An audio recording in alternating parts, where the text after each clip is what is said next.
Sejam bem-vindos a mais um Podcast 38.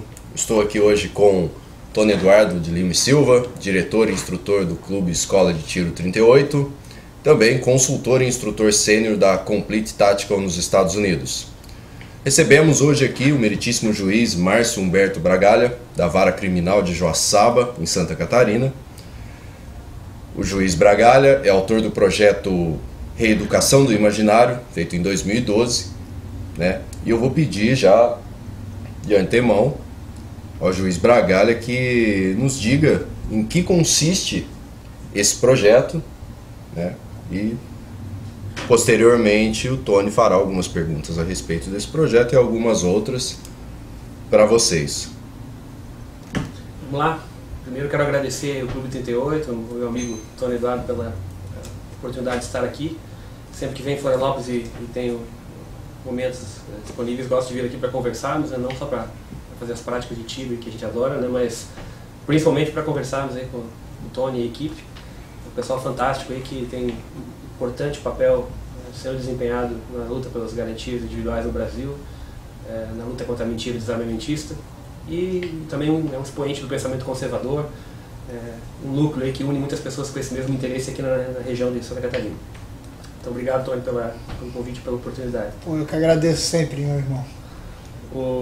A gente já conversou algumas vezes sobre o nosso projeto de leitura com presos, mas o projeto de Reeducação do Imaginário basicamente é um projeto de tentativas de diminuição da criminalidade, da redução, portanto, da reincidência criminal e também, por vias secundárias, de ressocialização de presos, que tem como ideia de funcionamento a leitura de obras clássicas, principalmente obras vinculadas mais ao pensamento conservador, que lidem com a percepção da responsabilidade pessoal, das consequências dos crimes, né, do sofrimento causado nas pessoas, no próprio preso, na família dele e, claro, mais ainda nas vítimas, por meio então da leitura de grandes obras. Trabalho inspirado, como eu já disse várias vezes aí quando conversei sobre isso, tanto com o Tony quanto em outros momentos, no professor Olavo de Carvalho, de quem eu sou aluno há muitos anos. E o professor Olavo sempre disse que para a formação da personalidade, principalmente no jovem ou do início da vida intelectual, é muito importante a leitura de clássicos. Os grandes clássicos da literatura têm a finalidade de ajudar a formar a pessoa no sentido de perceber com mais clareza o certo e o errado pelos grandes exemplos que os grandes personagens da literatura têm. Então a gente não precisa matar alguém para saber qual é a sensação e as consequências disso, quando a gente pode ler, por exemplo, o que acontece na Alma de Dostoiévski, com seus personagens, entre eles Raskolnikov do Crime e Castigo. Então há muitas obras que têm esses efeitos, demonstrar com grande qualidade, muito próximo do real, o que acontece, né, nas situações mais drásticas da vida humana. E quando os presos começam a ter contato com essa experiência, mesmo sendo pouquíssimo alfabetizados e às vezes quase incapacitados a ler, a experiência começa a se desenvolver com eles e a gente vai percebendo uma melhora gradativa da personalidade. Por incrível que pareça, isso que parece utópico assim à primeira vista, vem funcionando há anos na nossa região e os índices de criminalidade são talvez os mais baixos de Santa Catarina. Os índices de reincidência criminal são infinitamente mais baixos do que o resto do Brasil. O que demonstra que, entre outras medidas, claro, rigor na aplicação das penas, firmeza da atuação das polícias, do Ministério Público e do Judiciário, mas isso também tem contribuído para diminuir o crime na região e muito.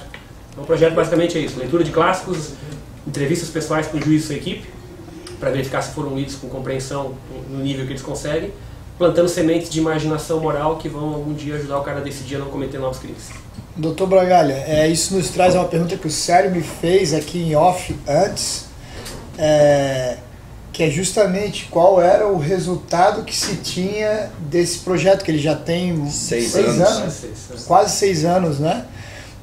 E você me falou anteriormente, e só repetindo, é um resultado impressionante, né?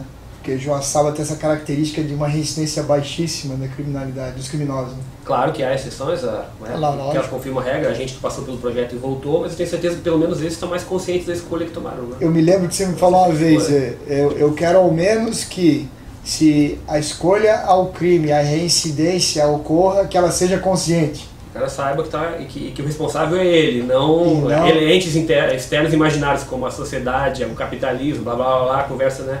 Que a gente conhece sempre como desculpas para a conduta criminosa. A mão que puxa o gatilho é ela responsável pelo crime.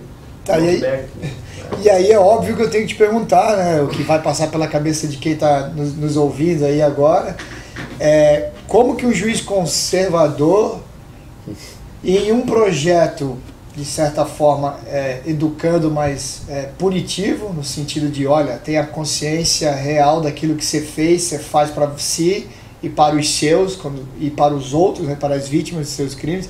Então, é um projeto, na verdade, para fazer refletir, punitivo. Leia, aprenda clássicos. Eu me lembro que eu visitei lá o projeto, e no começo eles têm até dicionários para pesquisar as palavras, e o resultado, eu posso até dar um depoimento aqui depois, eu tive em algumas entrevistas, é impressionante. Mas como que o juiz conservador ressocializa mais do que essa falácia aí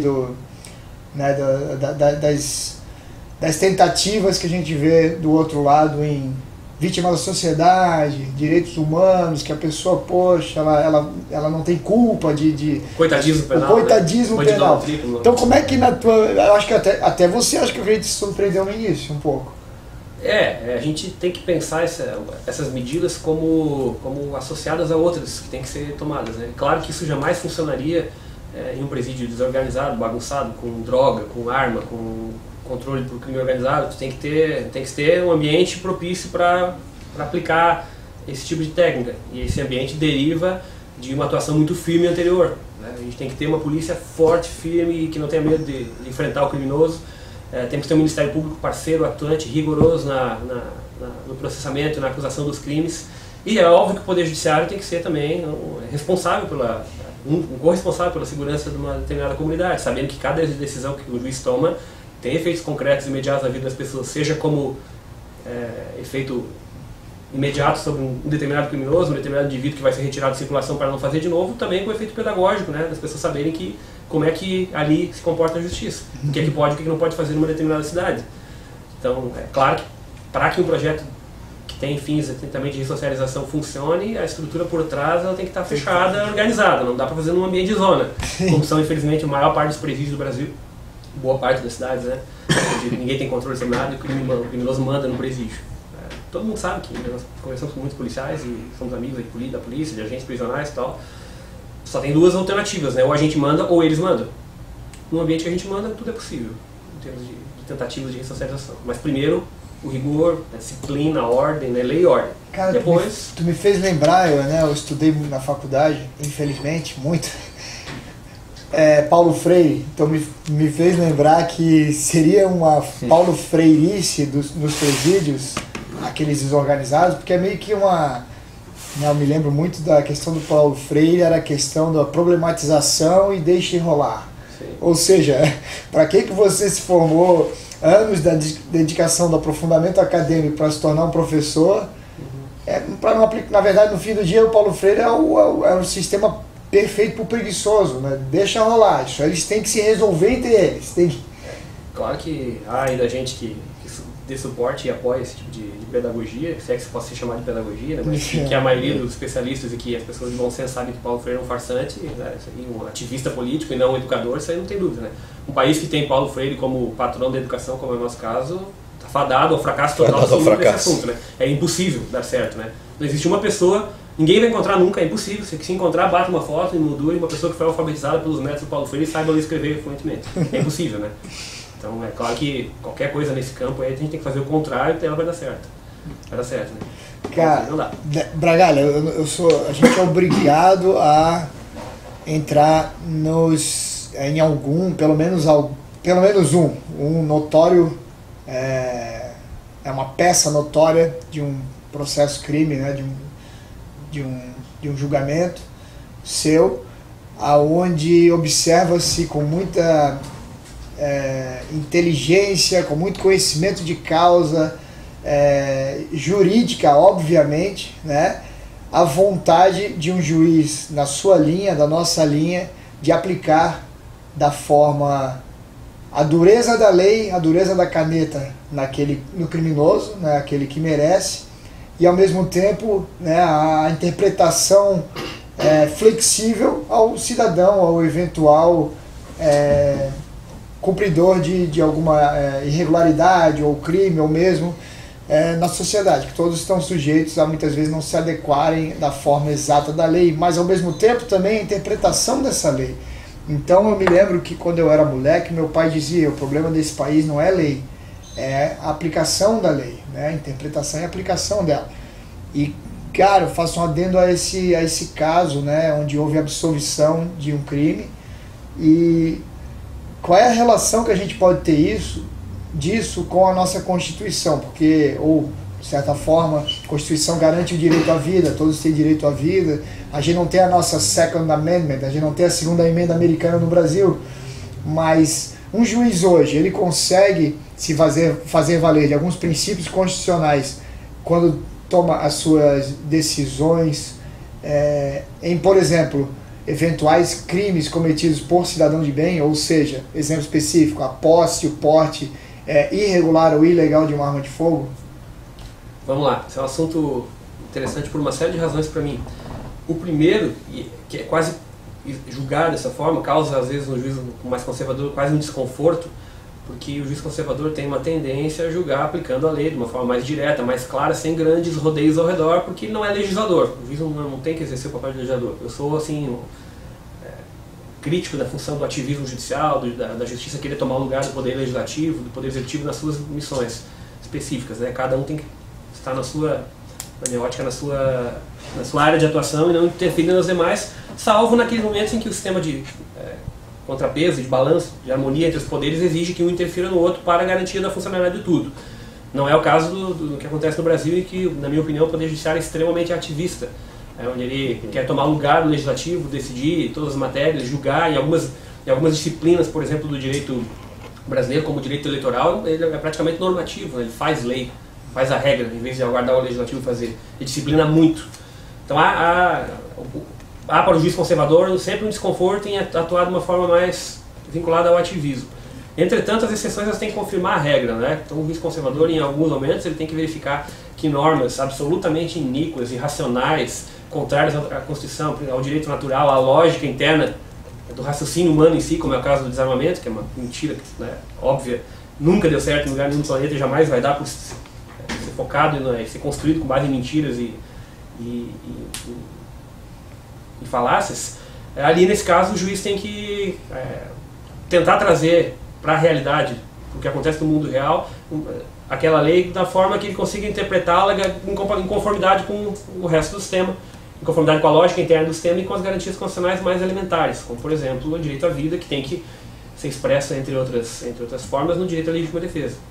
Então a gente tem interpretado, na minha unidade, com apoio do Ministério Público, da Polícia, inclusive, e de outras entidades, até mesmo políticas da região, como por exemplo as câmaras de vereadores, que têm dado um encaminhamento nesse sentido, e a gente tem observado, aplicar o Estatuto do Desarmamento, essa lei bizarra e fadada ao fracasso desde o primeiro minuto, da única forma que eu entendo compatível com o ordenamento constitucional, que é aplicá-la para criminosos, para desarmar, para auxiliar na punição de crimes cometidos com armas de fogo por pessoas que estão portando e possuindo armas vinculadas à intenção criminosa essencial.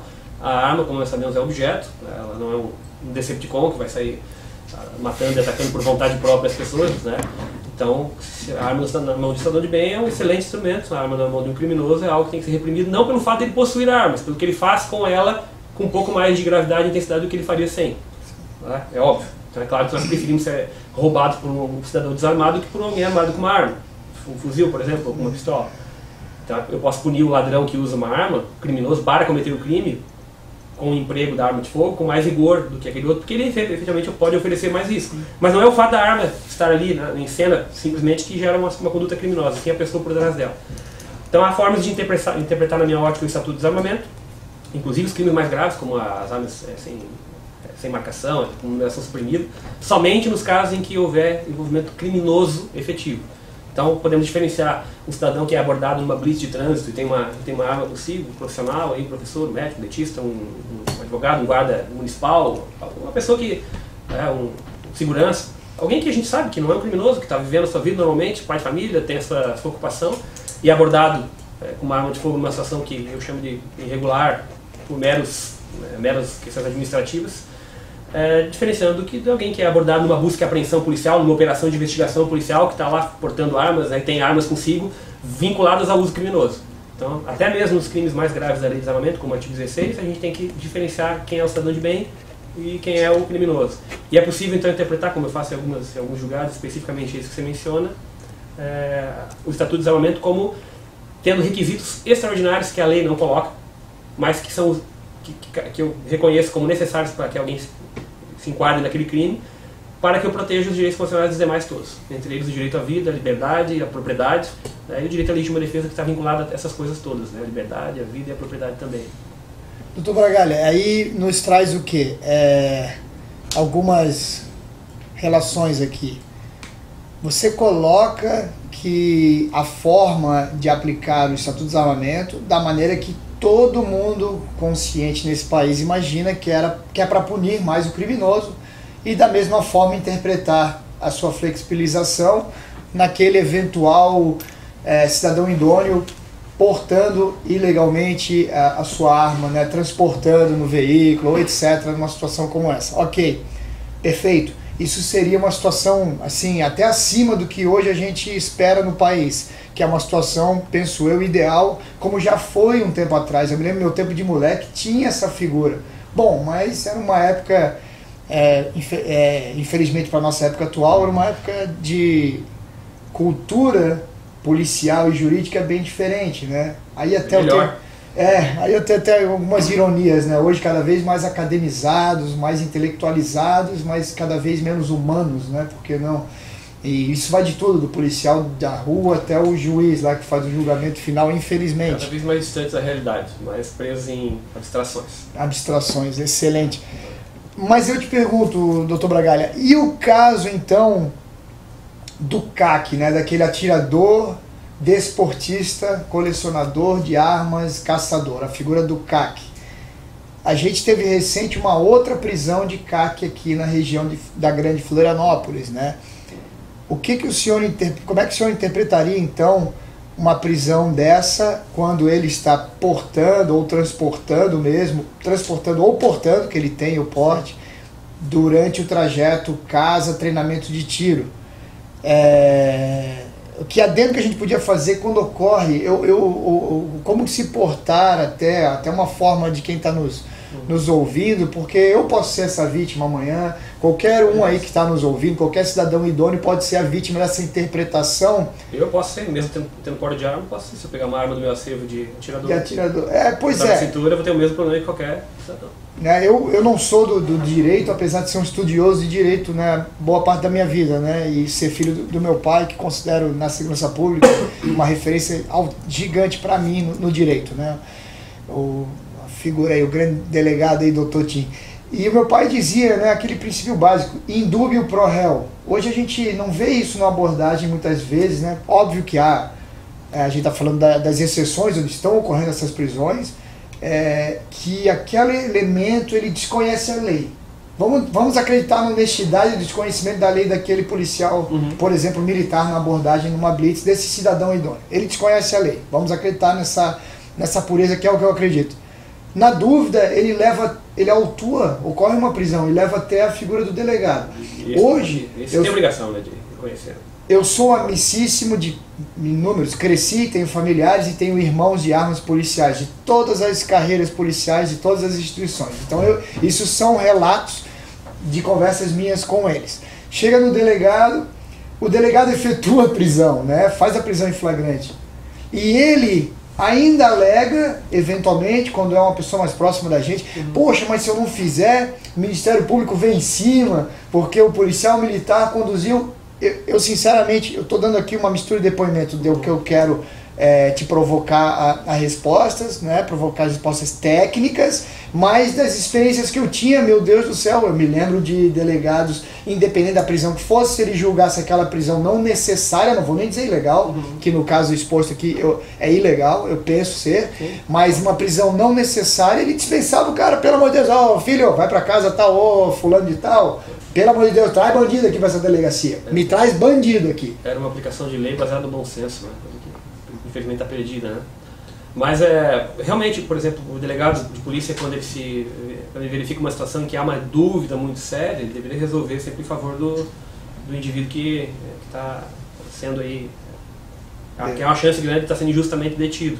Mas há realmente o papel do Ministério Público de fiscalizar o funcionamento da atuação policial. Mas agora fiscalizar não significa controlar, não significa impor normas de interpretação à autoridade policial. Ela é livre para fazer essa interpretação fundamentada, explicando nos seus relatórios, nos seus encaminhamentos que ao Poder Judiciário sobre aquilo. E quem vai decidir no final das contas é o promotor, é o juiz, se houve ou não crime numa determinada situação. Esse caso específico dos atiradores, né, esportistas que circulam, graças a Deus agora recentemente autorizados pelo Exército, né, com a sua arma de acervo pronta, municiada na cintura, inclusive se for o caso, para defender até o próprio acervo, que é óbvio, né, a coisa mais elementar do mundo é que o atirador esportivo, sendo ele pessoa idônea por definição, já que passou por um processo difícil de seleção para aquisição da sua própria arma, como nós sabemos que é no Brasil, uma coisa extremamente cara e burocrática, que exige que se demonstre por A mais B a capacidade intelectual, a capacidade, a idoneidade moral, a ausência de antecedentes criminais completa, porque como é um processo criminal qualquer vai gerar um impedimento do indivíduo estar armado. Então só o fato do indivíduo se identificar como CAC, na minha opinião, já seria é como se identificar como jurado, né? Alguém que a justiça já considerou, e, pô, as autoridades constituídas já consideraram a pessoa de bem, senão eles não teriam fornecido aquele documento autorizando que ele estivesse armado em determinadas circunstâncias e possuísse armamento, às vezes melhor do que a polícia. Hoje nós podemos ter pessoas portando pistolas até de calibres que não são permitidos até para policiais, ou armas importadas muito melhores que as armas nacionais, infinitamente melhores. Então você confia nas pessoas para possuir equipamento bélico muito superior ao que a própria polícia tem, a idoneidade é presumida. Então se o cara se identifica, não, eu sou o cara que eu estou voltando. Para começar, o policial na minha ótica já tem que, opa, esse cara aqui, a tendência dele estar mentindo é muito pequena. Diferente, para realizar a prisão dele, eu tenho que ter certeza absoluta do envolvimento numa irregularidade grave, que ele realmente não estava naquela situação de... Isso, na minha ótica, não deveria ser feito nem assim, você sabe como é que eu penso, tem escrito na sentença, né? Mas na pior das hipóteses possíveis, ele teria que ter certeza absoluta de que aquele cara que não está numa situação de trânsito razoável, onde ele tenha ido no clube de tiro, ou esteja voltando, ou esteja indo naquele momento para ou nas imediações daquela atividade do dia. Por exemplo, o policial pode abordar um indivíduo que estava armado, ele diz, não, fui buscar minha mulher no mercado, depois eu vou pegar meus filhos na escola, depois eu vou no clube, não tem problema nenhum. Óbvio. Então tem que fazer o quê? Ir lá, largar a mulher em casa, andar 50 km numa cidade grande, buscar a arma dele e voltar. Nada a ver. É absurdo, né? Então é claro que o trânsito tem que ser interpretado de uma forma ampla, né? E hoje é fácil saber se o indivíduo está indo ou não, porque a gente tem horários marcados, e-mails, comunicação, a gente liga para os clubes, a gente avisa que vai, né? Coisa que os caras podem usar até como precaução, né? A gente informar para os seus clubes por e-mail, por exemplo, ó, estou indo hoje, caminho, provavelmente chega a tal hora, né? Vou passar em atividades outras antes, depois vou para lá, é uma forma de se proteger. Mas o policial, na minha opinião, quando ele verifica que se trata de um atirador credenciado, ele tem a obrigação de reconhecer a idoneidade moral, para começar. Então a palavra do cara não pode ser vista como mera como desconfiança, né? com um elemento de busca já por uma irregularidade, ao contrário. Outra, ninguém está prendendo esses CACs em atividades onde ele esteja empregando a arma numa situação específica, né? Portando a arma ostensivamente na rua, ou agredindo pessoas, ou ameaçando. Os casos todos que a gente tem notícia são abordagens de blitz de trânsito, coisa que só existe no Brasil, inclusive, né? Mas, só existe no Brasil o blitz, né? Abordagens que... A gente fala isso, né, Antônio? Só um parênteses, quem nos conhece sabe que os policiais que trabalham comigo e trabalham, sabem que somos grandes apoiadores da polícia, sou amigo das polícias, sou assim, fã do trabalho de grandes policiais que nós temos, né? Fã número 1. Eu sou fã, gente de coração, amigos, né? Queria ser polícia. Eu sou apaixonado pela atividade policial, gosto muito e apoio tudo que eu posso. O Poder Judiciário na minha região tem essa característica, a gente compra desde melhores equipamentos, ajuda financeiramente, ajuda com as interpretações, né, que podem ser dadas em favor da atuação policial quando necessário.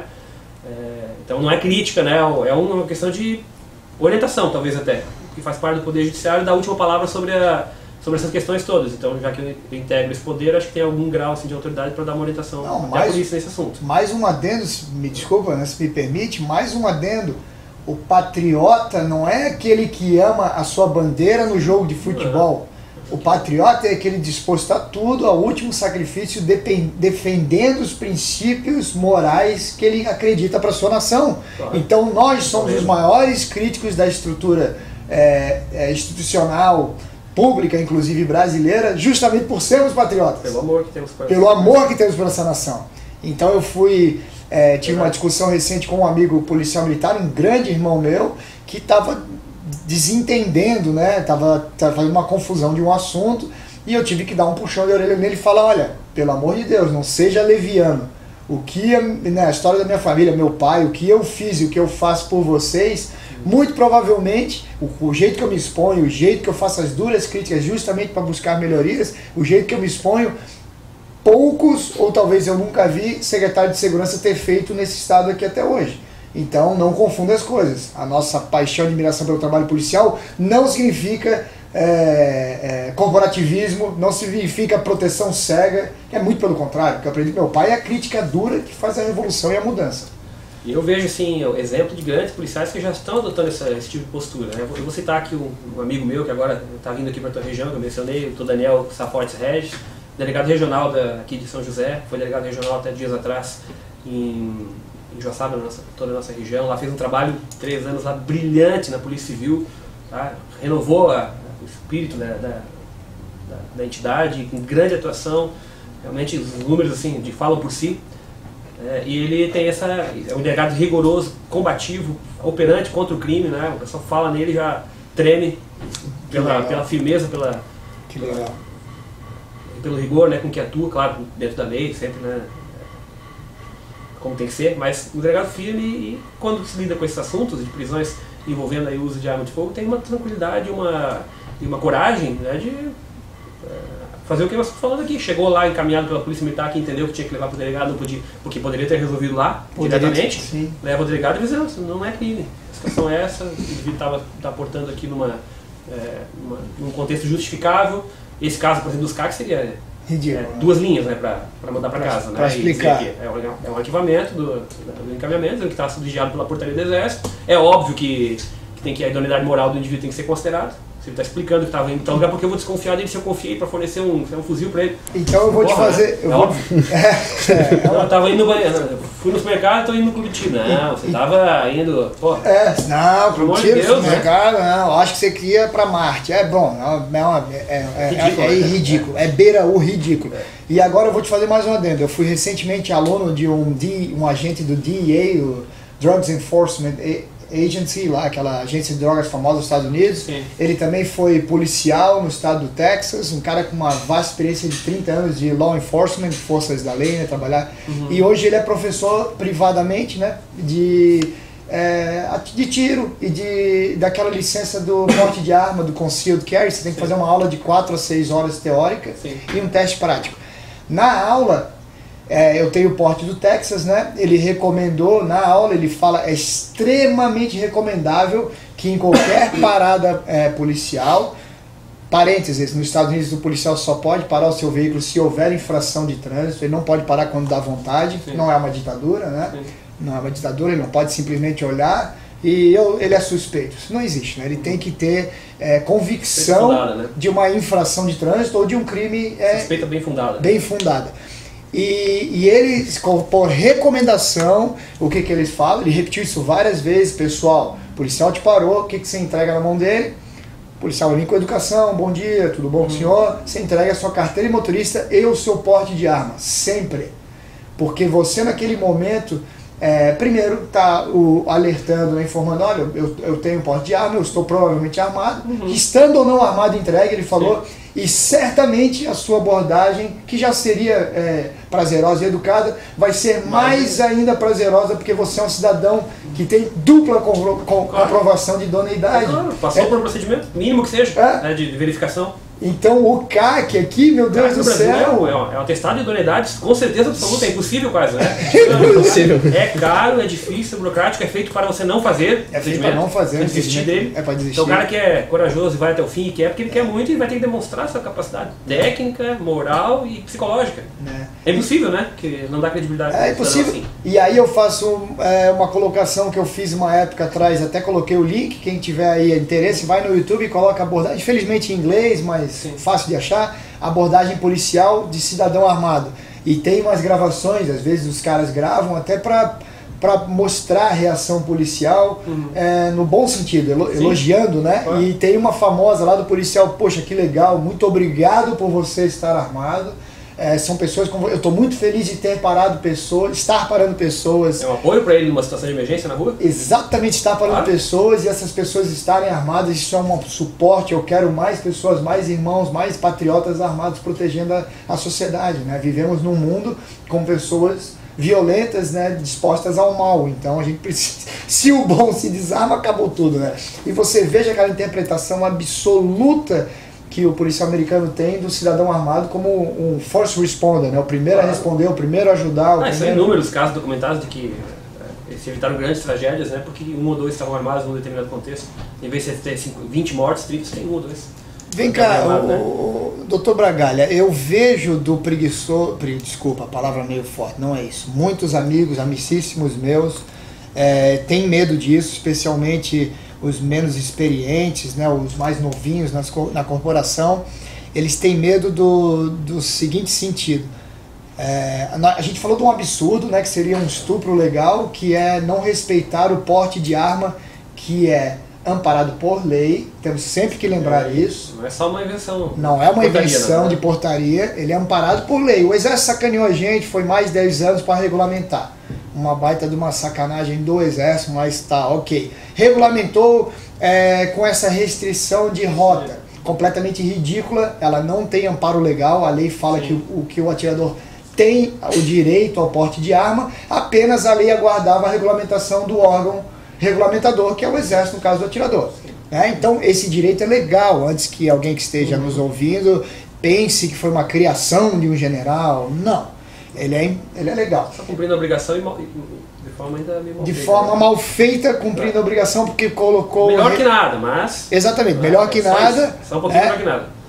Melhor, mas de forma mal feita. Então, voltando, o porte de arma do atirador ele é previsto na Lei 10.826. A lei desarmamentista prevê, como exceção legal, assim como policiais, guardas municipais, agentes de segurança pública, o atirador desportista, né, o CAC. Mas aí eu te pergunto, você veja que a gente entrou num campo absurdo, que seria o policial, quando comete essa atrocidade, um estupro legal. Mas e aquele caso do cidadão que está transportando a sua arma, um exemplo, idôneo, arma registrada, transportando para fazer uma prática, ou mesmo estava assustado, indo pegar a filha de noite, às vezes de noite, tá na região toda. Essa violência absurda, corte de cabeça aqui, não é Estado Islâmico, é aqui, Florianópolis, e ele tem medo, ele pega a filha que é enfermeira no hospital e sai de madrugada, né, ele tem que ir lá buscar ela, e esse senhor que coloca esse revólver registrado, e muitas vezes também aí vai responder com a dureza da lei. Eu pergunto,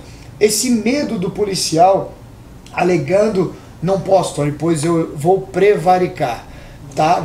Esse é o medo, eu vou prevaricar, eu vou fingir que não vi, etc. Vem cá, então, a maior ocorrência que a Polícia Militar responde, são dados aqui, né, que eu conheço, é da perturbação na ordem pública, aliás, perturbação som alto, o famoso som alto. Que lá na região foi resolvido na nossa, né? Depois de tudo isso, é muito legal. O som alto, ele é um crime, né? Uma contravenção, né? Uma contravenção penal? Uma contravenção penal. Artigo 42 ali de contravenções penais, a perturbação de sossego ou trabalho alheio. Perturbação do sossego. Mas tem as mesmas consequências, é um crime de pequeno potencial. Um crime de pequeno potencial. O policial, ele teria em base jurídico de conduzir esse perturbador para a delegacia. Preso não, mas ele conduz para realizar, claro, se houver desacato, se houver uma outra situação mais grave envolvida na abordagem, né, uma ameaça policial, isso pode escalonar, né, para uma coisa pior, uma abordagem policial dessas situações aí de gente bebendo e com som alto e tal. É comum que aconteça até. Mas em geral, uma contravenção penal é aquilo que a gente chama de termo circunstanciado. O indivíduo é conduzido à delegacia, vai marcar uma audiência para ele no fórum, para o tal TC, e ele não fica preso, não fica detido, nada disso. Mas ele pode ter uma aparelhagem apreendida. Tá. Do crime, então, né? Do crime. Então vou ser mais específico. O bico do policial, existe a corrupção do contratante e do contratado, correto? Esse é crime. Corrupção ativa e passiva. Se for entendido assim, né? Tudo bem. Sim. Não. Vamos entender da dureza aqui agora. Agora estamos sendo babacas, né? Estamos sendo como eles querem ser quando agem, como a exceção, né? Esses que agem contra a pessoa idônea, interpretam a lei da forma a prejudicar o idôneo. Mas a gente sabe que o bico, meu Deus do céu, é muito profícuo, é comunsíssimo, né? E aliás, não é uma crítica ao bico aqui, pessoal, apenas uma análise, tá? Eu quero fazer uma comparação, efeito comparativo aqui. Se o policial permite, entende e inclusive muitas vezes participa do tal bico, não seria uma ironia ou uma falta de bom senso? Por que ele tem bom senso para um bico e ele não tem bom senso com aquele senhor que bota o revolvinho e vai pegar a filha no hospital? Pois é, você sabe a resposta. as coisas que têm interesses pessoais envolvidos e dinheiro envolvido, ainda mais numa categoria que está tão mal remunerada, eu penso pelo menos, tão mal remunerada como a polícia no Brasil, que em muitas cidades é uma missão de não voltar para casa, é uma missão de sobrevivência quase, né, ser policial. Então realmente a gente até entende e consegue simpatizar com a ideia de que eles têm que buscar fontes alternativas, desde que lícitas, né, para, entre aspas até, para complementar a sua vida familiar, porque eles têm família, tem, né? Sim. Mas eu acho que um pouco dessa tendência do policial a não poder manejar do bom senso em oportunidades nas quais penso eu deveria, sem que isso caracterize prevaricação, porque a prevaricação ela pressupõe no seu tipo penal o interesse de satisfazer um interesse pessoal teu, uma questão, né, uma mesquinharia, uma ajudar um amigo porque ele é meu amigo, algo assim. Não a proteção do direito óbvio, constitucional de defesa, de vida, de liberdade de alguém que está ali num contexto de guerra, como é em algumas cidades do Brasil, até Florianópolis, a gente pode quase caracterizar isso em alguns horários e em alguns locais, né? Então, muito disso vem dessas, e a gente faz uma meia-culpa, vem da forma que o Poder Judiciário tem sido, tem atuado na relação com as autoridades em geral policiais. Sim. O Poder Judiciário é culpado de muito. Cada vez que a gente tem uma lei boa que favorece a atuação policial, que permite um endurecimento, o Judiciário vem e diz que é inconstitucional, que é impossível, que não dá para aplicar, como por exemplo a lei dos crimes hediondos, né, que tirava muito criminoso da rua, o Judiciário vem e estraga. Quando não é o legislador que estraga, fazendo uma lei ruim, o Judiciário pega uma boa e derruba. E o Judiciário tem também tido uma infiltração muito grande nos concursos públicos, e essa infiltração que eu digo é uma infiltração lícita até, porque são pessoas, né, ingressando nele pelos canais normais, de gente que vem com essa abstração acadêmica, com essa linha esquerdopata que a gente conhece, que vem dominando o direito penal brasileiro. E daí eles acabam adquirindo cargos importantes aí no Ministério Público, no Poder Judiciário, e vão atuar contra a polícia, né, como realmente carrascos mais do que fiscais ou supervisores, né, não numa parceria de órgãos públicos de segurança, mas como pessoas que estão ali para dificultar e para, na medida do possível, tornar pior, mais difícil a vida do policial. Então o policial trabalha com essa, nós sabemos, né, com essa tensão de qualquer coisinha ele vai responder a corregedoria dele, processo criminal, por coisas que a gente sabe que são pequenas, né, às vezes, pequenos deslizes que não têm a envergadura de caracterizar nem a atitude criminosa. Então o policial já está trabalhando numa grande tensão, aí isso a gente tem que levar em conta também, claro, né? Aí ele pensa, meu Deus, se eu não fizer essa prisão aqui, que eu entendo que não deveria fazer, eu vou me incomodar, porque o promotor lá vai dizer que eu não fiz e vai me processar e que o preso vou ser eu depois. A gente sabe que hoje é mais fácil prender um policial do que um criminoso no Brasil, né? É coisa mais, como, isso é certo, né? Que é mais fácil prender um policial do que um criminoso. O criminoso tem que ter uma ficha do tamanho de 1 quilômetro de papel para a gente conseguir manter preso com o nosso sistema legal horrível que é. Sistema legal e judiciário. Mas essa luta... Então a gente tem que ver esse lado do policial também, né? Mas eu entendo que quem ingressa nessas carreiras é um guerreiro, é alguém que tem que ter esse espírito. Se ele não tem esse espírito, ele está atuando no lugar errado. Nós todos temos que ter, que atuamos com segurança, com a vida das pessoas, com a proteção dos outros. Né? Subsidiária sempre, né? Porque a proteção do homem, a obrigação é dele mesmo, né? A gente tá, todas as estruturas, polícia, Ministério Público, Judiciário, estão ali num suporte posterior àquela ação. Mas a proteção, o direito é do homem, né? E o direito é a obrigação de cada homem, fazer a sua própria defesa da sua família. Mas o policial sente essa dificuldade pela estrutura, pela pressão toda. Mas ainda assim, eu acho que o espírito guerreiro, o espírito altivo, honrado, tem que prevalecer sobre isso. Ele tem que ter a coragem de Isso não é espírito de prevaricação, porque prevaricação pressupõe uma baixeza, que não há num ato desse, né? De alguém que percebe que é um cidadão de bem, que está ali numa situação, né, que ele faria, talvez, né, se fosse ele naquele momento. Sim. Então o policial tem que ter esse bom senso. É fácil falar, eu concordo que na hora da rua é mais difícil filtrar as situações, mas no mínimo, na pior das hipóteses, o delegado de polícia, esse tem a obrigação de conhecer as normas e de melhor, né, já mais calmo, já fora do calor do momento ali, equacionar o problema e verificar quando é caso ou não de realmente enquadrar uma pessoa, né, num delito desse. Veja bem, uma lei iníqua dessas, que todo mundo sabe, é uma lei que nunca desarmou um criminoso. Nunca vai acontecer, é impossível, né? Só desarmou cumpridores da ordem e da lei. Veja bem, doutor Bragalha, só completando que não há necessidade de ser complementado, mas, mais uma vez, fã, admirador e sou, entre aspas, aí, o carregador da cruz pelos policiais aqui, especialmente aqui de Santa Catarina, nosso estado. Sou porta-voz deles de tantas aflições e tanta sacanagem que é feita com essa classe, a começar pelo equipamento ridículo, né? não é nem ruim, ele é surreal, ele é inseguro, ele é um equipamento desaprovado em qualquer sociedade, eu não sei, qualquer uma, eu não tenho nenhuma comparação a fazer o que é o equipamento do policial brasileiro. É tão ruim que se a gente pede, como eu estava conversando contigo ontem, uma sugestão de uma arma para indicar para um amigo, a gente não consegue indicar uma. No mercado nacional. É terrível, não tem nada, né? É terrível, e o policial obrigado. Então, vocês sabem o porta-voz que eu sou dessas questões, né? O brigador eterno para melhorias nas condições de trabalho, nas condições de treinamento, né? Eu sei que tem que se criar a cultura de treinamento e vocês querem, né? Muitos policiais querem estar afiados e treinados, mesmo porque, como um outro professor meu lá de tiro nos Estados Unidos, policial, falou, ele perguntou para mim, por que o policial tem arma?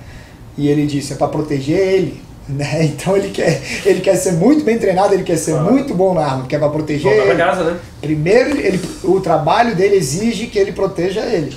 Então, no primeiro momento, ele tem que estar treinado para proteger ele, para em segundo momento proteger a sociedade.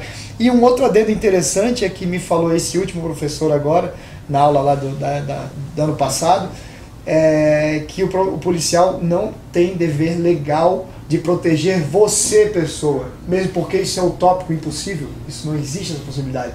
O policial ele tem dever legal de segurança pública, né? E não você, ele não tem como estar na tua casa protegendo você, a sua família, isso é uma responsabilidade de cada cidadão. Isso seria inclusive angustiante, né? Você tem um policial colado atrás do seu tempo todo, pronto para... Isso aí nem as distopias mais horríveis, né, da literatura conseguiram conceber um policial o tempo todo do teu lado. Até os piores livros de distopia, como por exemplo Nós, ou 1984, eles pressupõem que há uma força te fiscalizando e que pode chegar em você, não que ela está do teu lado o tempo todo. Seria o inferno na Terra. Né? Exatamente. E também entendo perfeitamente essas frustrações com a forma que é tratado muitas vezes o policial pelo judiciário, etc. E por aí vai. Mas, doutor Bragalha, entendo... você terminou muito bem a sua explanação, é uma carreira para bravos, né? É uma carreira para corajosos. Não é para homens de geleia, como diz o professor Olavo, né? Não é para homens de geleia. Então, se você desconta essa sua aflição em mim, que estou dirigindo meu carro, meu direito de ir e vir, voltando para casa, indo, né, para o trabalho, ou etc., ou para o clube de tiro, que é o caso que tem ocorrido, se você desconta em mim, eu aposto até dos maiores dos meus esforços intelectuais te entender, mas jamais te admirarei, jamais. Né? Então, ainda mais sendo filho de quem eu sou, né? Um cara que foi extremo, duro, crítico, apaixonado, amante da sua carreira, mas o maior crítico da sua própria instituição, né? Sempre buscando efeitos evolutivos e benéficos, né? E não o comodismo como muitos se tornaram hoje, né? O comodista do emprego público. Eu tenho entendido, Tony, você leu aquela sentença que nós conversamos uns dias atrás, tem algumas que eu publiquei nesse mesmo sentido, que isso pode ser tratado de uma forma jurídica, não precisa se a gente apelar para conceitos mais genéricos, como por exemplo mero bom senso, né? Dá para a gente acrescentar, para compatibilizar esses crimes na forma que eles são construídos no Estatuto do Desarmamento, com a nossa Constituição, com o nosso direito à vida, ainda mais nessas regiões todas, né, remotas aí do Brasil, onde as polícias praticamente não chegam e se chegam com grande dificuldade, ou as cidades grandes estão dominadas pela atuação criminosa. A gente pode acrescentar alguns requisitos, jurisprudenciais inclusive, para que alguém seja considerado infrator naqueles artigos, para que um cidadão, né, possa ser diferenciado, o cidadão de bem e o criminoso efetivo, que pode ser enquadrado, por exemplo, no artigo 12, no 14, no 16 da Lei de Desarmamento. Então, depois acho que você vai publicar um trecho, talvez, dessa sentença para as pessoas que estão ouvindo poderem entender o que eu estou falando. Certamente. Mas aí eu acrescento 5 características que têm que estar presentes, em um caso concreto, na minha ótica, para que eu entenda o porte ou a posse, não importa. E não importa se é um porte de arma restrita, de arma, isso é bobagem tudo, também é a mesma coisa para mim. Não faz a menor diferença, né, o calibre de uma arma, se ela está marcada ou não está, quando se trata de um cidadão de bem.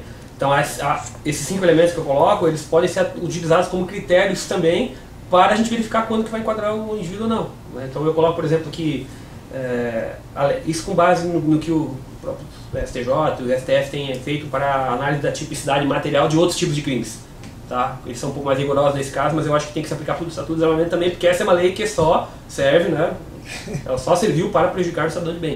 Nunca ninguém, não houve nenhum caso em que essa lei desarmou, né? Que a gente sabe. Um criminoso, um fascínio, nunca vai acontecer, porque eles não registram armas, não tem, né? Então isso não existe. Então, uma é a mínima ofensividade da conduta do agente, ou seja, que ofensividade existe concreta no cidadão que é abordado numa blitz e está portando uma arma? 0. Ele não fez nada com ela, Ele não atacou ninguém, não ameaçou pessoas. Nenhuma periculosidade social real da ação. O grau de reprovabilidade do comportamento reduzidíssimo, que a própria comunidade já se manifestou, né? Em todos os níveis, inclusive na maior votação histórica, a época do referendo, né? Sobre armamento, dizendo que ela é favorável às pessoas poderem possuir armas. As pesquisas indicam todas hoje, na história, 70% de pessoas favoráveis, em alguns estados 90% no Brasil, né? Pessoas que pretendem revogar esse estatuto. Então, eu dei um caso lá da região de Joaçaba, em que as câmaras de vereadores de toda a região, praticamente, publicaram recentemente, quase todas à unanimidade, moções de repúdio ao Estatuto de Desarmamento. Isso é um indicativo de que as comunidades não reprovam a conduta do cidadão de bem estar armado. Isso tem que ser levado em consideração, então, para se considerar que há ou não reprovabilidade da conduta, que é um dos elementos que eu uso, né? E a inexpressividade da lesão jurídica comprovada no caso concreto, que não houve lesão a bem nenhum de ninguém quando alguém está lá circulando com a sua arma ou tem uma arma ilegal em casa, porque no máximo podemos caracterizar como infração administrativa, já que não cumpriu os caminhos que muitos cumprem. Do porte nem se fala, nem isso podemos caracterizar, porque é impossível, né, hoje, na forma que é. Então, até mesmo dizer que houve uma infração administrativa seria demais, porque a via cruz é impossível. Ninguém consegue, né? O porte só para os amigos do rei no Brasil. Então, isso é menos ainda esse quesito, nem vai aparecer no porte. E as circunstâncias pessoais do agente e a apreensão do armamento que não indiquem a finalidade efetivamente criminosa. Isso qualquer bom senso policial pode perceber de primeiro plano. Sim. Ele sabe quando ele está cumprindo a busca e apreensão na casa de marginal, sim, quando ele está enfrentando um criminoso numa troca de tiros, quando ele está invadindo um local perigoso em que as pessoas estão circulando armadas, né, com fins obviamente ilícitos, de uma situação em que ele encontrou uma arma, por acaso, na posse da propriedade de uma pessoa.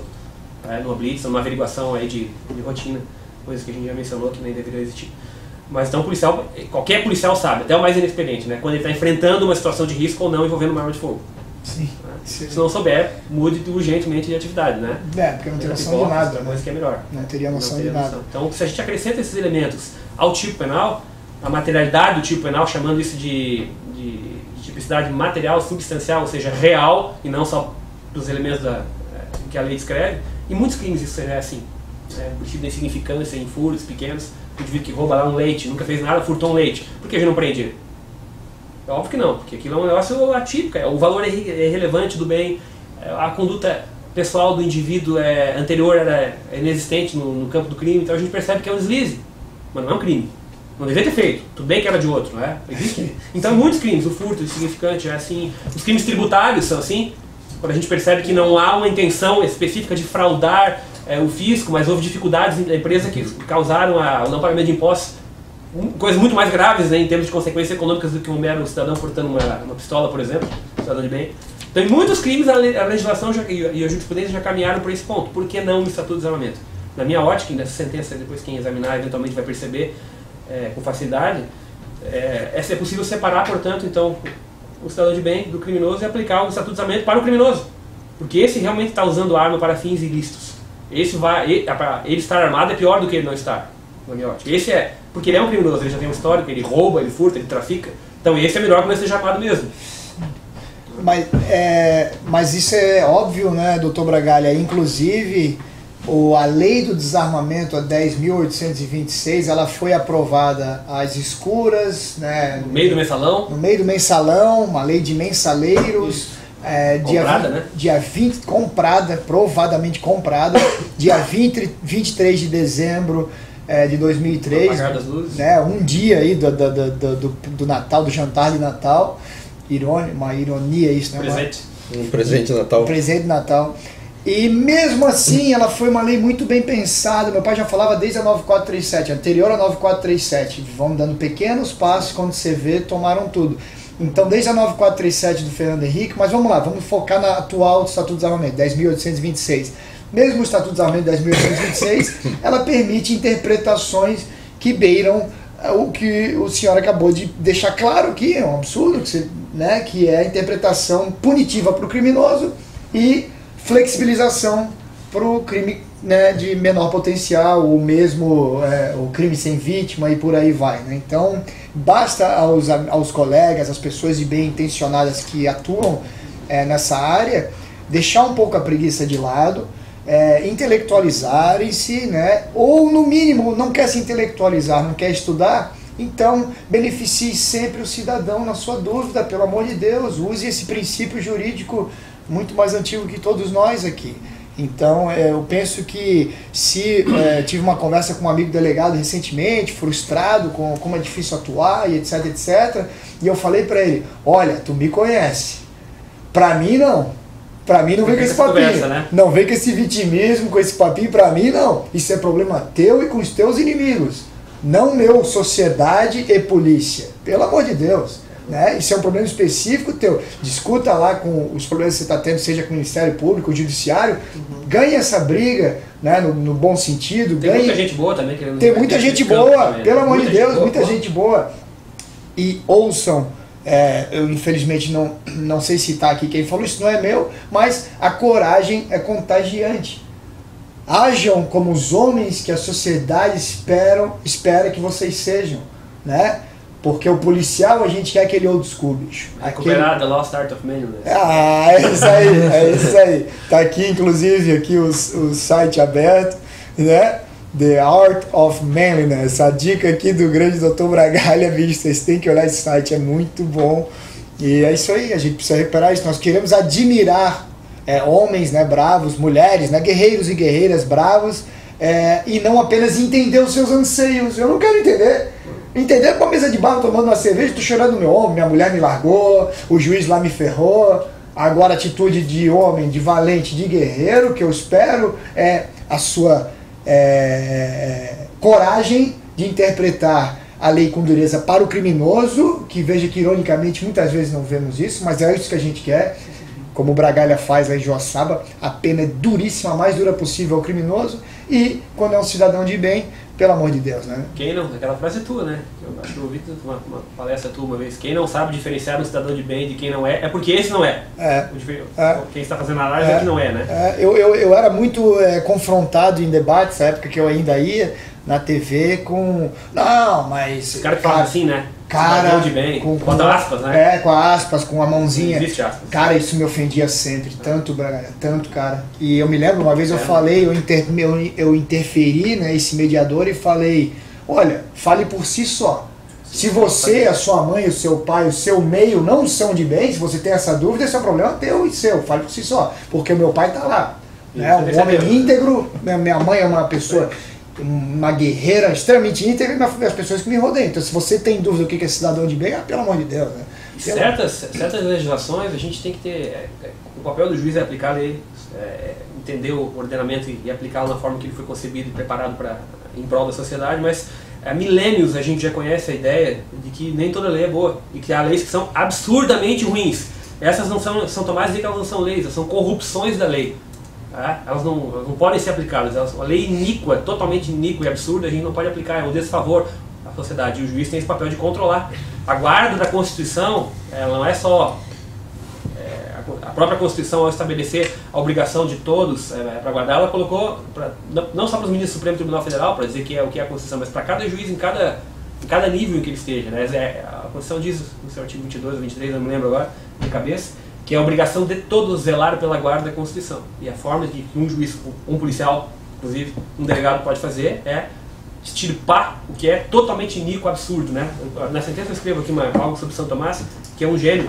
Né? São Tomás talvez tenha sido o mais inteligente de todos os homens vivos até hoje, talvez perdendo para Aristóteles, talvez, né? Não tenho dúvidas. Ele dizia o seguinte: a lei escrita, assim como não pode dar força para o direito natural, ou seja, não pode inventar coisas que são anormais, ela também não pode diminuir nem tirar a força do direito natural. Entre eles o direito à legítima defesa, por exemplo, né? Pois não pode a vontade do homem mudar a natureza. Embora eles tentem hoje das mais bizarras formas possíveis que nós conhecemos, né? Portanto, se a lei escrita contiver alguma disposição contrária ao direito natural, ela será injusta e não tem força para obrigar. O direito positivo se aplica quanto o direito natural, não importa que se proceda de um ou de outro modo, como já provamos.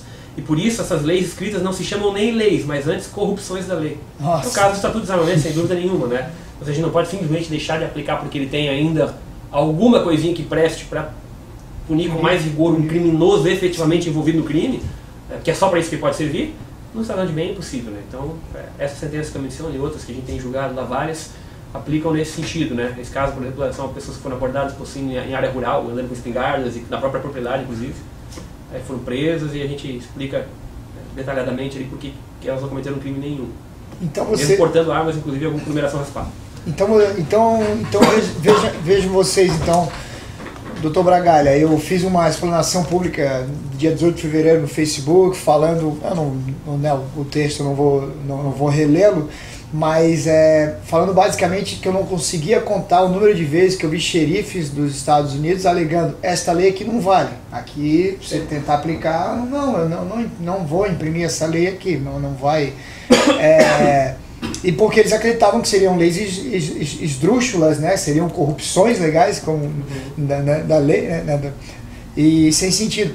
Então, veja que um juiz bem intencionado, conservador, né? Pró sociedade justa, com bom senso, pró família, né? Ele consegue fazer essa interpretação, essa aplicação que também é o que você acabou de explanar, né? Então, aquela mania robótica do nerdismo intelectual, aqueles que conseguem passar nos concursos mais impossíveis, mas não conseguem formular um pensamento próprio, sequer de opinião o que quer comer naquele dia, né? Assumindo cargos de extrema importância. Então essa blindagem não seria até mesmo estúpida de não, mas é a lei, eu só sigo a lei, eu sigo o que está a lei. Eu ouço isso, né, que eles querem se confortar nas suas decisões, punindo o certo, o bom, com o texto da lei. Quando que, na verdade, ele tem não só a possibilidade, mas o dever cívico de aplicar aquilo que deve ser aplicado para quem deve ser aplicado. Exatamente, esse é o espírito desses entendimentos, né? Mas como eu disse, o problema, eu disse no início, o problema não é tanto só o aplicador robótico da lei, que era um problema um pouco mais antigo até no direito. Existia alguns anos atrás aquilo que a gente dizia de positivismo absoluto, o cara que só decorava o negócio para passar no concurso. Hoje é um pouco pior. Como eu dizia, hoje é o fato assim, de que as academias, as universidades e faculdades de direito, elas já preparam para o pior, elas preparam para a linha mais ativista possível, mas o ativista geral de tudo que é ruim. Nada em favor nada em favor da sociedade, sempre em favor do criminoso, sempre em favor da interpretação mais... A interpretação do policial de rua, all the way, né? Todo o caminho até o juiz de direito, hoje... É cada vez pior, eu acho. A interpretação está sendo o quê? Quando é para ferrar a sociedade, tudo bem, ele tinha pouca maconha, não adianta, não vou conduzir, isso aí não vai dar, isso não vai dar como traficante, né? Libera as drogas, liberar, né, lá no judiciário, então tem que liberar porque isso aí não... Então a interpretação, quando é para ferrar a sociedade, para quebrar, aniquilar o pouco que resta de pilar moral nessa nação, ela vai nessa linha. Aí o ativismo vale para qualquer coisa. Aí vale para tudo. Para fazer uma defesa de uma coisa tópica, importante, em favor da pessoa de bem, nunca se faz praticamente. Nunca se faz. É considerado maluco. Aí é mão na cabeça, bandido, tá armado, né, de novo, all the way até todo o caminho até o juiz. Impressionante. Impressionante, cara, isso é impressionante.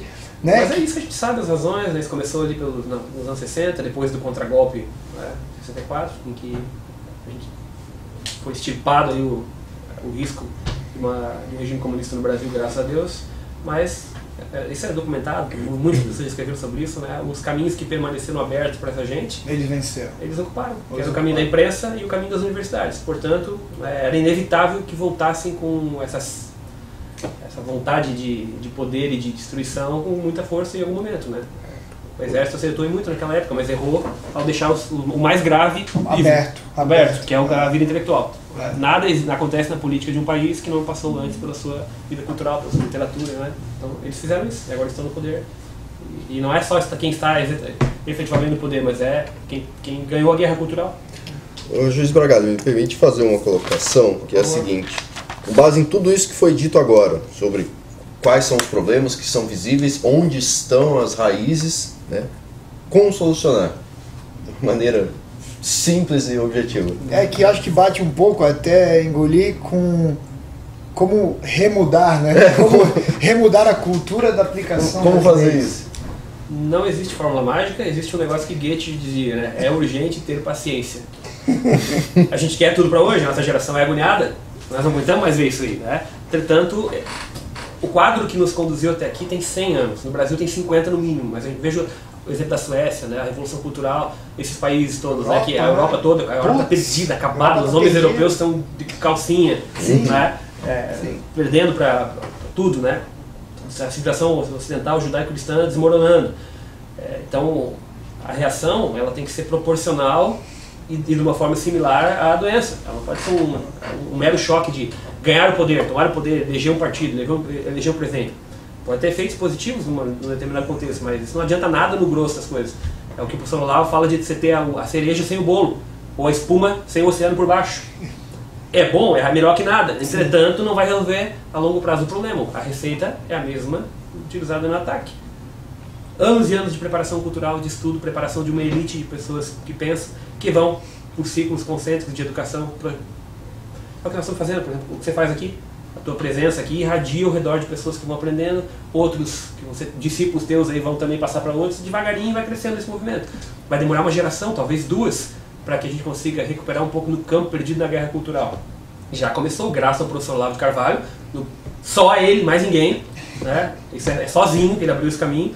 No Brasil, começando ali nos anos 90, início dos anos 90 e seguintes, ele reabriu um caminho para a vida intelectual que a gente não deveria nem chamar de conservadora ou de direita, porque não é isso, é algo mais profundo que esse trabalho dele, né? Mas abriu o caminho, por exemplo, para que uma linha de pensamento que não existia por não ter espaço, já existisse, pudesse confrontar todo o mainstream, que caiu de joelhos depois, por causa de um homem só. Veja que um homem pode fazer algo. A prova disso é claro, que é um gênio, como é o caso dele, mas é um. Imagina 50 o que podem fazer. A próxima geração está aí, de alunos dele, de discípulos, de pessoas que estão estudando, estão fazendo o seu trabalho aqui, em cada um no seu ramo. Então, a reação é urgente ter paciência. A gente precisa fazer, estamos agoniados, mas vai demorar uma geração. É como foi dito antes, o professor Olavo sempre cita o professor Hugo Hofmannsthal. Ele dizia que não há nada que vai acontecer na política de um país, ou seja, em tudo na sua vida, que não passe pela sua vida cultural antes. Não tem jeito, é impossível. Nunca aconteceu em lugar nenhum e não vai acontecer. Isso é uma coisa matematicamente provada. É impossível uma mera reação assim, vamos tomar o poder, vamos eleger fulano, ciclano, por melhor que seja. A proposta, né, de resgate de valores tradicionais, conservadores, de ordem, sem a base, que toque as pessoas da sociedade, que também passa pela recuperação do fenômeno religioso, pelas tradições culturais que dão base ao Ocidente, o cristianismo, a judaica. Essas linhas elas sustentaram o Ocidente por gerações. Elas foram abandonadas e o declínio foi inevitável. A coisa é simples de observar no final das contas. Mas não há solução mágica. A gente tem que trabalhar um a um, cada um no seu ciclo de influência, gerando ao redor de si pessoas interessadas naquele assunto, que vão estudar não porque eles são obrigados, mas por vontade própria, interesse no problema. Uma revolução epistemológica mesmo. Isso vai gerar outros e a gente vai seguir uma geração ou duas ou três. Como é que a gente perdeu em 100 anos, em 50 anos, a gente vai recuperar em 5, em 10? É impossível. Não é possível. Tem que ser dessa forma, né? A vida cultural, na atividade, no debate de cada um, e dentro de cada um na sua área de especialidade. Pode ser um médico fazendo isso, pode ser um instrutor de tiro fazendo isso, pode ser um juiz fazendo isso, pode ser um professor, né? Simplesmente recuperando o passado. Olha, e o Dr. Bragalha é a prova viva, né, pontual disso. Está aqui do meu lado um cara que eu tenho uma admiração absurda, absoluta. Eu penso, eu acredito, eu sou certo de que as pessoas precisam de mentores, as pessoas precisam ter alguém, uma referência que seja orientadora, norteadora. O Dr. Bragalha é um mentor para mim, fortíssimo, de orientações das mais variadas, inclusive pessoais. É meu amigo pessoal. Vejo nele assim a busca de não só de conhecimento, mas de entendimento, né? E até às vezes coisas do meu âmago ali, né? O que a gente pode ou deixa de fazer, o que deve fazer nessa luta constante, né? Da reeducação social, recuperação moral dessa nação, né? E como o Olavo falou, né? O que há de mais importante é a recuperação, essa figura, né? Essa figura de líder na nação, que seja um recuperador da moral, né, do país. Então o trabalho que o Dr. Bragalha faz, que sirva de influência aí para todos os demais envolvidos, especialmente na área humana das pessoas, na segurança pública, no direito, porque é isso que a gente admira e é isso que a gente quer carregar para os nossos descendentes, né, nossos filhos e nossos netos. Aí. A gente vai deixar disponível essa ação, essa sentença fabulosa, né, dentre tantas outras do Dr. Bragalha, mas essa aqui que sirva de de base, que sirva de educativo, que sirva de orientação para essa maioria absoluta das pessoas excelentes e bem intencionadas que nos circundam, né? Sejam eles policiais, seja ele padeiro, seja ele juiz de direito, seja ele na classe que for, né? E essa certamente é um orientador fabuloso, como você pode utilizar, mesmo da máquina pública, muitas vezes desanimadora e corrompida, mas mesmo dessa máquina, como você pode utilizar para o bem e para, vou repetir, recuperação dos norteadores éticos e morais que nos formam como nação, como civilização. Doutor Bragalha, eu deixo aí a finalização, aí, a sua finalização à vontade, por favor. Muito obrigado, né? É uma honra absoluta, absurda. Eu conheço o teu íntimo, né? Você é uma pessoa, ironicamente eu sou assim também bastante. Nós temos uma certa aversão às exposições públicas, mas a vontade de lutar e a vontade de mudar faz com que nos sacrifiquemos até nossa personalidade, né? De pessoas mais fechadas, na verdade, ao nosso pequeno meio, mas por acreditar que é um caminho necessário e uma cruz a ser carregada. Então, mais do que nunca eu te agradeço. Um cara que não tem nenhum tipo, ao contrário, não tem nenhuma pretensão de louros, não tem nenhuma pretensão de reconhecimento de nada de que ele faz. Ele faria igual, penso eu, né, de qualquer forma, sem qualquer tipo de nenhum seek of recognition, né, nenhuma busca por reconhecimento qualquer. Então isso eu admiro muito, isso faz parte do nosso meio, das pessoas que nós lidamos. Silent Warriors. Silent Warriors, Cara, obrigado, eu que agradeço aí por ter me recebido, né? Gosto muito de vir aqui conversar contigo, você sabe as razões todas, a gente já está sempre conversando aí, a agenda é muito ocupada no mundo inteiro, né, circulando e atuando aí na tua área de luta e diária. E eu sei que dedicar tempo para isso que você faz aqui, que como eu disse, né, o 38 é um núcleo, né, que aglutina a gente interessada em não só em tiro, em arma, mas em melhorar essa nação e recuperar a alma desse país. A gente nota pelas companhias, né, o homem é conhecido por com quem ele anda, né, isso é uma coisa séria, né, certa, antiga e certa. Então pelas duas companhias a gente já vê que vale a pena participar desse meio, desse grupo. Então eu fico muito honrado também de contar com a tua amizade, de contar com a amizade de todos aqui do 38, e para mim é uma grande satisfação ter estado aqui também gravando esse bate-papo. A sentença que eu estou colocando disponível para vocês não tem por finalidade, como o Tony já disse, exposição, até preferia nem publicá-la, né? Mas a gente está num momento aí numa verdadeira guerra pela recuperação dos direitos das pessoas, né? Então se servir como subsídio para uma ideia ou outra de alguém que, né, vai sustentar uma necessidade seja por estar sendo investigado, processado, numa situação parecida com o que aconteceu aqui. São pessoas de bem nesse caso, todas. Claro que a sentença vai constar com apenas iniciais, vai não ver o nome de ninguém, nada disso, né? O juiz também não pode comentar processos que estão em trânsito, que estão em curso ainda. Esse caso é um processo que já foi julgado, já foi um novo recurso, está arquivado, tá? Então é um processo que já terminou e é público, então por isso é que pode ser disponibilizado, tá? Senão não poderíamos fazer, né? Mas então o objetivo é apenas dar alguns elementos, alguns subsídios para quem tiver necessidade, né? Advogados, juízes, promotores, e tenha vontade de interpretar nesse mesmo sentido, tem algum exemplo, né? Se não sirva para nada, pelo menos de mau exemplo, como diz o professor Olavo, dá para usar. E para finalizar, eu queria deixar essa mensagem de que a gente conversava antes, né? Como não há soluções mágicas, o papel de cada um de nós que tem interesse em recuperar um pouco o espírito dessa nação, a nossa hombridade perdida, afastar essa covardia que virou, esse senso de covardia, de inveja que virou a alma brasileira, né? Tem que ser cada um fazer um pouco no seu ramo, né? Na sua área de atuação. Cada um no pouquinho que puder fazer vai ser um guerreiro nessa luta. E essa é uma das nossas lutas, né? A luta por revogar essa barbaridade assassina que é o desarmamento, essa legislação grotesca, bizarra, realmente, que só causou mal para a população brasileira. Há alguns projetos visando mudar isso e eu acho que eles são tímidos demais, eles são muito menos do que a gente merece. É alguma coisa? É, mas a gente merece muito mais do que isso aí.